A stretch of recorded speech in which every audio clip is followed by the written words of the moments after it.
Have you ever just stopped and wondered what really makes you, you? Well, today we're going to find out. We're skipping the long, boring lectures and jumping straight into a fun, pop quiz all about the psychology of personality. So, yeah, what does make you tick? That is the ultimate question, isn't it? We're about to explore some of the biggest ideas in psychology to get some answers. You ready for this? Let's do it. Okay, first up, we're starting our quiz by diving deep, way down into the unconscious mind. This is the world of psychoanalysis, which basically says that the stuff we don't know about ourselves is just as important, maybe even more important, than the stuff we do. So first question, according to the legendary psychologist Carl Jung, what's the name for that store of concepts we all share, across every culture throughout all of history? Think about those universal myths, symbols, and stories that just keep popping up everywhere. What do you call that shared well of experience? And the answer is the collective unconscious. What a cool idea, right? Jung believed we were all born with a set of shared memories and archetypes, like the hero, the mother, the shadow, and that they're all part of our human DNA. It's kind of like we all have access to this giant, universal library of human experience, tucked away deep inside our minds. All right, let's move on to another major player from that era, Alfred Adler. His question for you is, what do we call those feelings of inadequacy and insecurity that we all have? He thought these feelings were a totally fundamental part of being human. That, my friends, would be the inferiority complex. Now, I know it sounds like a bad thing, but Adler saw it completely differently. He argued that this feeling of being less than is actually what gets us out of bed in the morning. It's the engine that pushes us to learn, to grow, and to try to become better. So the big takeaway here is that it's not a weakness. It's actually the spark for all of our growth. Okay, you knew he was coming. You literally can't talk about personality without bringing up the most famous and, let's be real, controversial figure in the game, Sigmund Freud. His big idea was that our personalities are built, piece by piece, through a series of make-or-break stages in our childhood.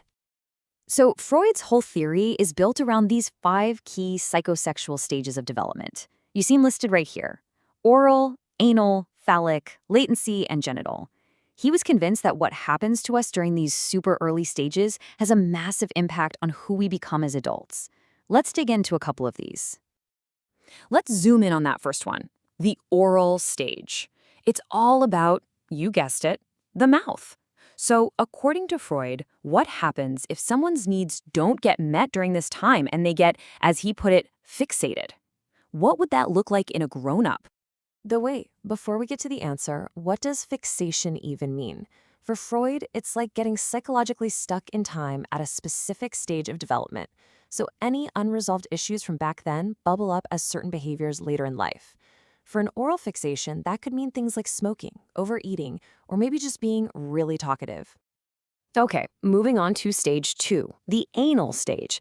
This one is all about control, and it's centered around potty training. So what happens if you get stuck here? Well, this is where it gets interesting. Freud said 2 totally different, almost polar opposite personalities could come out of this.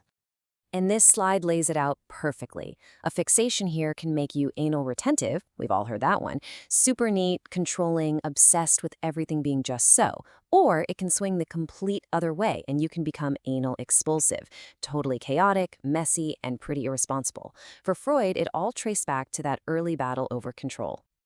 All right, let's get into one of Freud's most lasting ideas, defense mechanisms. These are basically the unconscious tricks our minds play to protect us from feeling anxious. You can think of them as your brain's secret self-defense moves. So let's test a few in a little quickfire round.